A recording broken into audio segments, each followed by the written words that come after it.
It was getting dark, and the cold was beginning to seep through even the thickest layers. In a quiet corner of the city park, under the bench he now called his own, a man named Leo was counting his blessings. There weren't many to count. A half-eaten sandwich, a worn blanket, and the memory of a uniform that once meant something.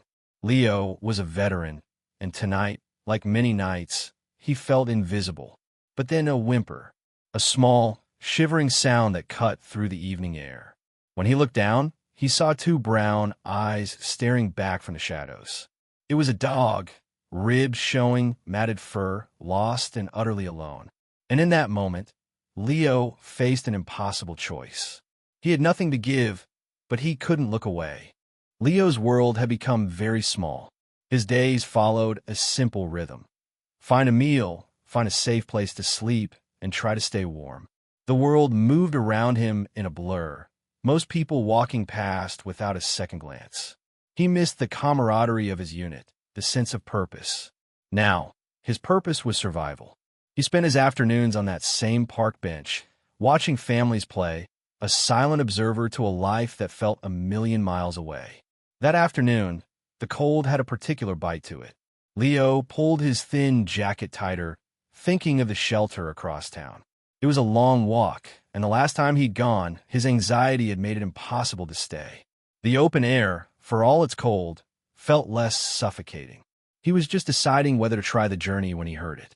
Not a sound you'd usually notice in a park. Not a bird. Not a child's laugh. A soft, distressed whine. He peered under the bench. There, curled against the cold concrete, was a small, muddy dog. It wasn't a puppy, but it wasn't old either. Just lost. It looked up at him, not with fear, but with a quiet, exhausted plea. "Hey there," Leo whispered, his voice rough from disuse. "Where do you come from?" The dog just shivered. Leo saw no collar. He looked around, but the path was emptying as dusk fell. No one was searching. It was just him and this abandoned creature. The conflict in Leo's heart was immediate and profound. Here was a living being even worse off than he was. He had one sandwich left in his bag, bought with his last few coins. It was his dinner. He looked at the dog, then at the sandwich, then back at the dog. Its eyes never left his. With a sigh that seemed to come from the depths of his soul, Leo broke the sandwich in half. He held out a piece. "Come on," he said softly. "It's not much, but it's something." The dog hesitated, then crept forward, sniffing cautiously before taking the food gently from his hand. It ate slowly, as if savoring each bite. Leo ate his half, but the meal now felt shared and somehow more meaningful. As night fell completely, the dog didn't leave. It sat leaning against Leo's leg, a small point of warmth against the chill. "You can't stay with me, boy," Leo murmured, scratching behind the dog's ear. "I got nothing. No home. No future. It's just you and me against the cold." But the dog, whom Leo had started to think of as scout, simply nudged his hand, as if to say, "That's enough." The real challenge came the next morning. A city park worker, a kind-faced woman named Maria, approached Leo with familiar sympathy and a familiar ultimatum. "Leo, I'm so sorry," she said, her voice pained. "The new rules, no overnight stays. And they said no pets. You have to move on." Leo's heart sank. He looked down at Scout, who was sitting protectively by his feet. "He's not a pet," Leo said, his voice stronger than he'd heard it in years. We're just keeping each other company." Maria's eyes grew wet. "I know. I see it. But my boss, if I don't ask you to leave, I could lose my job. You could try to shelter on Elm." Leo shook his head. "They don't allow animals either." He looked at the loyal creature beside him, who had trusted him when he had nothing to offer. The choice was suddenly, painfully clear. He could abandon Scout for a warm bed, or he could honor this fragile, newfound bond. He stood up, gathering his meager belongings. He gave Maria a small, tired smile. "It's okay. We'll find somewhere else." Maria looked devastated. "Leo, it's freezing tonight." "I know," he said, looking at Scout. "But he stayed when he didn't have to. I can do the same." And so, man and dog walked away from the last bit of semi-safety Leo had known. They wandered for hours, the cold becoming a physical force. Scout walked loyally at his heel, never straying.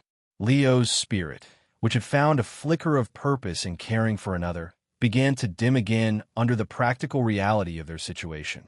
He found a semi-sheltered alleyway behind a quiet row of shops. It was grim, but it was out of the wind. He settled against a wall, and Scout immediately curled into his lap, sharing what little warmth they had between them. "I'm sorry, Scout," Leo whispered into the dark, his voice breaking. "I wish I could do better for you."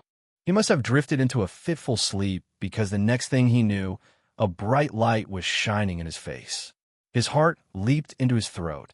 Was it the police? Trouble? "Sir? Sir, are you all right?" It wasn't a police officer. It was a man in a delivery uniform, holding a flashlight, standing by an idling van. He looked concerned, not angry. We're okay," Leo said, shielding his eyes, pulling Scout closer. The delivery man, whose name tag read Ben, didn't leave. He lowered his flashlight. "It's below freezing. You can't stay here." Then his gaze fell on Scout, who gave a soft, uncertain wag of his tail. Ben's stern expression softened. "Is he yours?"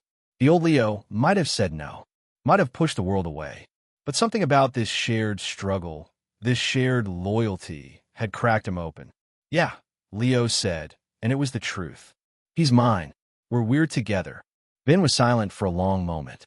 He looked at the veteran and the dog, huddled together for survival. He seemed to be wrestling with something. Then he nodded, as if coming to a decision. "My delivery route ends in 10 minutes, Ben said, his voice now firm with resolve. "I'm coming back for you. Both of you. Please be here."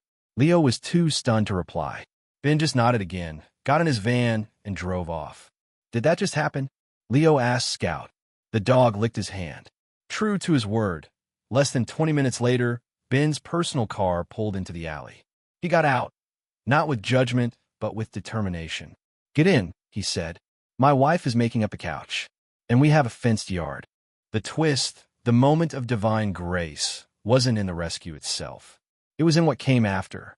Ben and his wife, Elena, didn't just offer a night's shelter. They saw a broken man and a loyal dog, and they saw a family.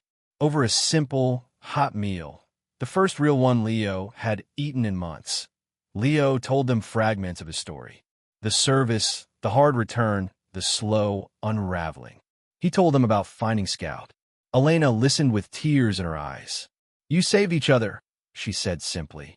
Ben had a friend who ran a small security company, someone who valued discipline and loyalty. He made a call.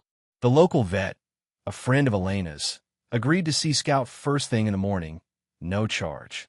In the span of a single evening, the impossible walls that had surrounded Leo began to crumble, not through a grand gesture, but through a chain of small, connected kindnesses that started the moment he shared half a sandwich. That was 6 months ago. Leo's story didn't end with a fairy tale mansion. It ended with something better, stability and belonging. He works part-time for Ben's friend, a job that gives him pride. He and Scout live in a small, clean apartment made possible by a veterans aid program that Ben helped him navigate. Every morning, Scout waits patiently by the door for their walk, his coat shiny and healthy. But the true resolution isn't in the apartment or the job. It's in the quiet moments. It's in Leo looking at Scout, safe and content, and knowing that his own act of compassion in the park, that impossible sharing of his last meal, was the first link in a chain that pulled him back to the world. He had thought he was rescuing a dog. In the end, the dog was rescuing him by leading him to the people who would see his worth. Sometimes the road is dark and the cold feels endless. We may feel we have nothing left to give. But remember Leo and Scout. Remember that the smallest act of kindness, a shared meal, a moment of loyalty, a decision to stop and see someone everyone else walks past, is never just one act. It's a signal, a light in the darkness that guides the way forward for the giver and the receiver alike. It is how we find our way home. Share this story if it reminded you that no one is ever truly alone.